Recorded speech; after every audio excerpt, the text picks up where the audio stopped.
Hello दोस्तों, इस channel में आपका वेलकम है।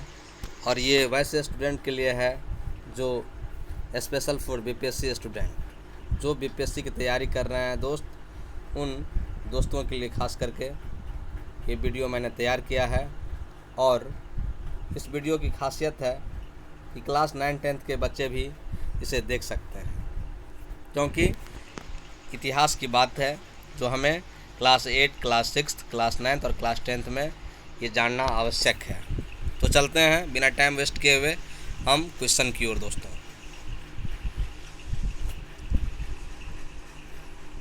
इसका जो प्रथम क्वेश्चन है वो क्वेश्चन आप देख रहे हैं। ऋग्वेद से लेकर उपनिषद तक की समस्त रचनाएं किस साहित्य के अंतर्गत आती है? दोस्तों बड़ा ही सुंदर क्वेश्चन है, बड़ा ही इम्पोर्टेंट क्वेश्चन है। ऋग्वेद से लेकर उपनिषद तक की समस्त रचनाएं किस साहित्य के अंतर्गत आती है? वैदिक साहित्य, संहिता साहित्य, श्रुति साहित्य या स्मृति साहित्य?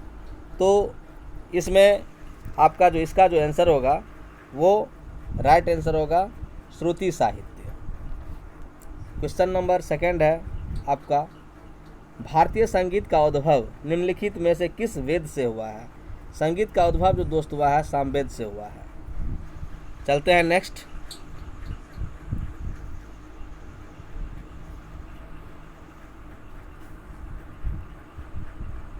क्वेश्चन नंबर 48 है, जो तीसरा क्वेश्चन है इसका। अब देख रहे हैं दोस्त, ऋग्वेद के स्तोत्रों का पाठ करने वाले पुरोहित को क्या कहा जाता है?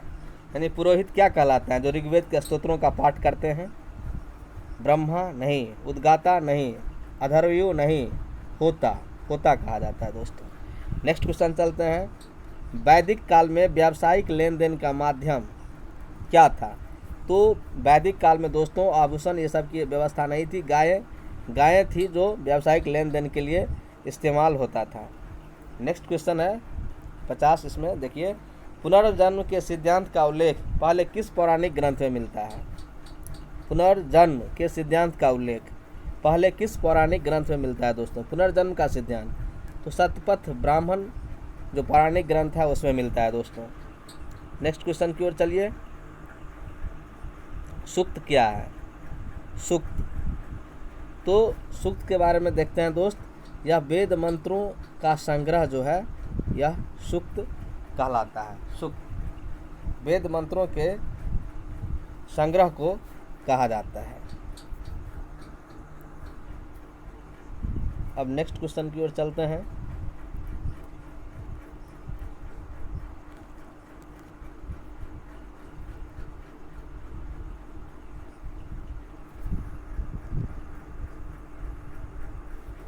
वैदिक काल में धनी व्यक्ति को क्या कहा जाता था? गोमत। क्वेश्चन नंबर 53 देखिए, निम्नलिखित में से किस वेद को आर्येतर कृति माना जाता है? आर्येतर, आर्य के बाद का कृति माना जाता है अथर्ववेद को। नेक्स्ट क्वेश्चन देखिए, ऋग्वेद में वर्णित गविष्टि शब्द का क्या अर्थ है? ऋग्वेद में वर्णित गविष्टि शब्द का क्या अर्थ है दोस्तों? तो युद्ध, गौ की खोज, युद्ध। नेक्स्ट क्वेश्चन की ओर चलते हैं, वैदिक काल में निम्नलिखित में से कौन सा यज्ञ महत्वपूर्ण माना जाता था? राजसूय यज्ञ, अश्वमेध यज्ञ, वाजपेयी यज्ञ? दोस्तों तीनों यज्ञ जो है महत्वपूर्ण माना जाता था, राजसूय, अश्वमेध और वाजपेयी। सामवेद निम्नलिखित में से किस विषय का महत्वपूर्ण स्रोत है? सामवेद संगीत विषय का महत्वपूर्ण स्रोत है दोस्तों। मूर्ति शिल्प की व्यवस्था सामवेद में नहीं है, नृत्य की व्यवस्था नहीं है, चित्रकला की व्यवस्था नहीं है। ऋग्वेद में जन शब्द 275 बार प्रयुक्त हुआ है। इस वेद में जनपद शब्द कितनी बार प्रयुक्त हुआ है दोस्तों? एक बार भी नहीं। ऋग्वेद में जन शब्द 275 बार प्रयुक्त हुआ है, किंतु जनपद शब्द का प्रयोग इसमें एक बार भी नहीं हुआ है दोस्तों। नेक्स्ट क्वेश्चन की ओर चलते हैं, वैदिक काल में मुखिया या राजकुमार की आय का मुख्य स्रोत क्या होता था? वैदिक काल में मुखिया या राजकुमार की आय का मुख्य स्रोत युद्ध में लूटपाट से प्राप्त माल ही होता था। घोषा कौन थी दोस्तों? वैदिक काल की एक ब्रह्मवादिनी नारी थी? कोसा कौन थी? वैदिक काल की एक ब्रह्मवादिनी नारी थी दोस्तों। आप डायरेक्ट आंसर को ही देखें और आंसर को ही याद रखें। वैसे पॉज करके आप सारे ऑप्शन को देख सकते हैं।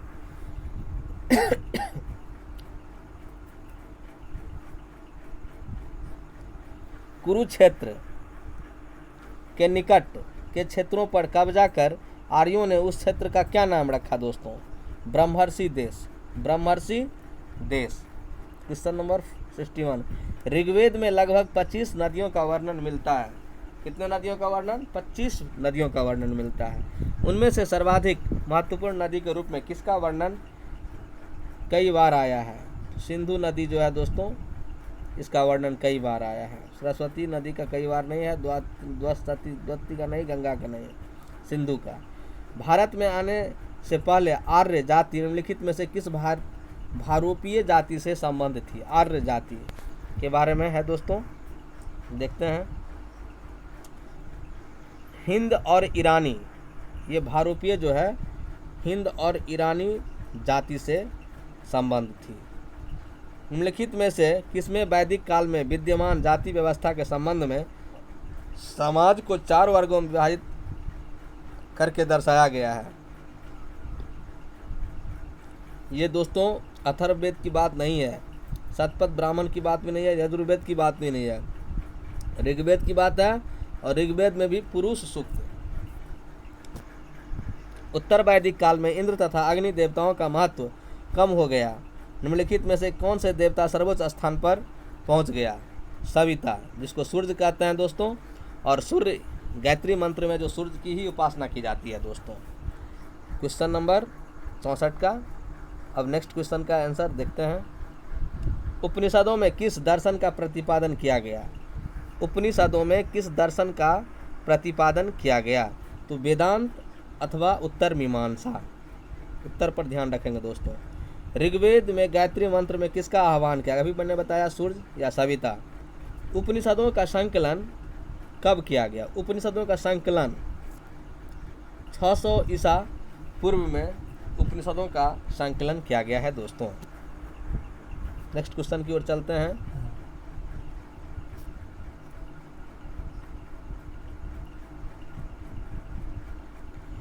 वैदिक आर्यों का पशुपालन के अतिरिक्त अन्य कौन सा एक महत्वपूर्ण व्यवसाय था? वैदिक आर्यों का पशुपालन के अतिरिक्त अन्य कौन सा एक महत्वपूर्ण व्यवसाय था? तो कृषि दोस्तों, कृषि। 69। कर्मकांड परक और बहुदेववादी दर्शन पूर्व मीमांसा दर्शन का प्रतिपादन किसने किया था? तो जैमिनी। पूर्व मीमांसा दर्शन। ऋग्वैदिक काल के देवी देवता कौन थे? मानवीकृत प्राकृतिक शक्तियाँ। उस समय में प्राकृतिक शक्तियों की ये लोग पूजा करते थे। पूर्वजों की आत्माएं नहीं थी, पशु और पेड़ नहीं थे, आध्यात्मिक संकल्पनाएं भी नहीं थी। मानवीकृत प्राकृतिक शक्तियाँ, जिसको ऋग्वैदिक काल में देवी देवता इनके हुआ करते थे। वैदिक मंत्रों का संग्रह किस नाम से जाना जाता है? वैदिक मंत्रों का संग्रह संहिता के नाम से जाना जाता है। वेदांत नहीं, ब्राह्मण नहीं, उपनिषद नहीं। वैदिक काल के किस देवता को पुरंदर के नाम से जाना जाता था? इंद्र। ऋग्वैदिक काल में इंद्र की ज़्यादा पूजा आराधना होती थी। वैदिक काल में संकलित 6 वेदांगों में से किसमें आर्यों के गृहस्थ जीवन से संबंधित जानकारी मिलती है? कल्पसूत्र। कल्पसूत्र 6 वेदांग में से एक कल्पसूत्र है, जिसमें गृहस्थ जीवन के आर्यों के गृहस्थ जीवन की जानकारी मिलती है। ऋग्वैदिक काल का कौन सा देवता देव और मनुष्यों के बीच का सेतु माना जाता है? ऋग्वैदिक काल का कौन सा देवता देव और मनुष्यों के बीच का सेतु माना जाता है? वो अग्नि है दोस्तों, अग्नि। उत्तर वैदिक काल में प्रयुक्त गोत्र शब्द का मूल अर्थ गौशाला, गौशाला होता था। सिंधु घाटी की सभ्यता और वैदिक सभ्यता में मुख्य रूप से क्या अंतर है दोस्तों?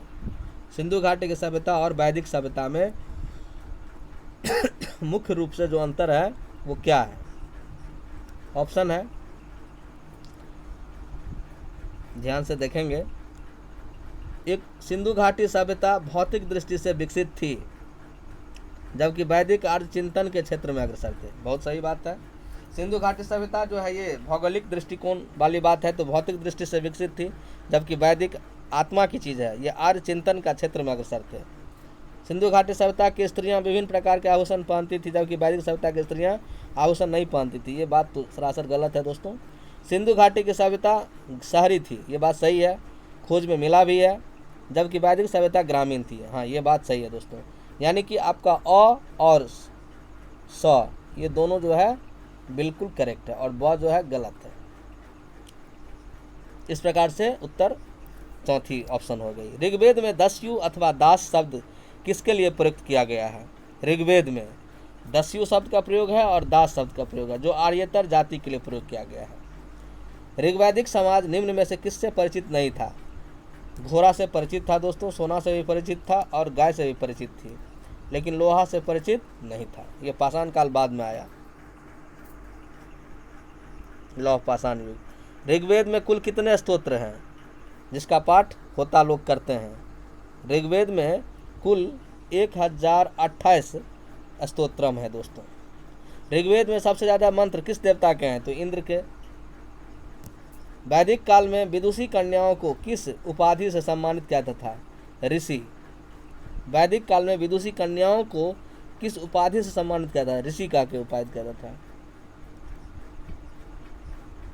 इस क्वेश्चन पर थोड़ा सा हमको सस्पेंशन है दोस्तों, क्योंकि विदुषी कन्या की बात हो रही है, इसमें ब्राह्मी होना चाहिए। वैदिक काल में जनजातीय गणराज्यों को क्या कहा जाता था? वैदिक काल में जनजातीय गणराज्यों को क्या कहा जाता था? तो वैदिक काल में जनजातीय गणराज्यों को दोस्तों विष कहा जाता था, विष। सूत्र किसे कहा जाता था? ऋग्वैदिक काल की बात है। शिक्षण नियमावली को सूत्र कहा जाता था। निम्नलिखित में से कौन सी विशेषता वैदिक काल की नहीं है? ये तो ऑप्शन में देखेंगे।